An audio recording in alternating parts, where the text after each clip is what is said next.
ನಮ್ಮ ದೇಶದಲ್ಲಿ ನದಿಗಳನ್ನು ಮಾತೃಸ್ಥಾನದಲ್ಲಿಟ್ಟು ಪೂಜಿಸಲಾಗುತ್ತದೆ. ಅಂತೆಯೇ ದೇಶಾದ್ಯಂತ ಸರಿಸುಮಾರು 400ಕ್ಕೂ ಹೆಚ್ಚು ನದಿಗಳಿವೆ. ಅಂತಹ ಪ್ರಮುಖ ನದಿಗಳಲ್ಲಿ ಸ್ವರ್ಣರೇಖಾ ನದಿಯೂ ಒಂದು. ಈ ನದಿ ಕೇವಲ ನೀರಷ್ಟೇ ಅಲ್ಲದೆ ಚಿನ್ನವನ್ನು ನೀಡುತ್ತದೆ ಎಂಬುದು ನಿಮಗೆ ತಿಳಿದಿದೆಯೇ? ಆದರೂ ಇದು ಅಚ್ಚರಿಯ ಸಂಗತಿ.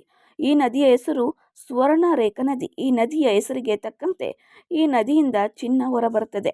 ಈ ನದಿ ಜಾರ್ಖಂಡ್ನಲ್ಲಿ ಹರಿಯುತ್ತದೆ. ಈ ನದಿಯು ಇಲ್ಲಿ ವಾಸಿಸುವ ಸ್ಥಳೀಯ ಜನರಿಗೆ ಆದಾಯದ ಮೂಲವಾಗಿದೆ. ಇಲ್ಲಿನ ಜನರು ಪ್ರತಿನಿತ್ಯ ನದಿ ದಡೆಗೆ ತೆರಳಿ ನೀರನ್ನು ಸೋಸಿ ಚಿನ್ನ ಸಂಗ್ರಹಿಸ್ತಾರೆ.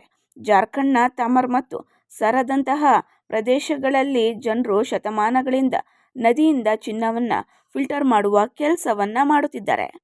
ಸ್ವರ್ಣರೇಖಾ ನದಿಯ ಮೂಲವು ಜಾರ್ಖಂಡ್ನ ರಾಜಧಾನಿ ರಾಂಚಿಯಿಂದ ಸುಮಾರು 16 ಕಿಲೋಮೀಟರ್ ದೂರದಲ್ಲಿದೆ.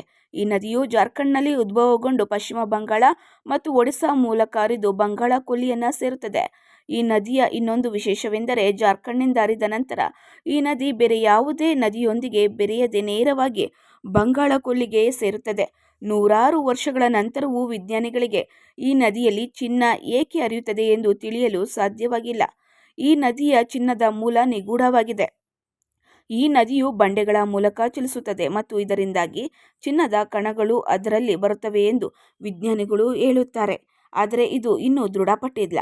ಇದಲ್ಲದೆ ಇನ್ನೊಂದು ನದಿಯಲ್ಲೂ ಚಿನ್ನದ ಕಣಗಳು ಸಿಗುತ್ತವೆ. ಈ ನದಿಯ ಹೆಸರು ಕರ್ಕರಿ ನದಿ.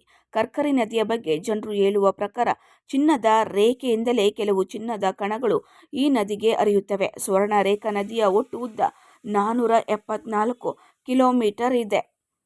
ಒಂದು ಚಿನ್ನದ ಕಣವನ್ನು ಮಾರಾಟ ಮಾಡುವುದರಿಂದ 80 ರೂಪಾಯಿಯಿಂದ 100 ರೂಪಾಯಿ ಆದಾಯ ಬರುತ್ತದೆ ಎಂಬುದು ಸ್ಥಳೀಯರ ಮಾತಾಗಿದೆ.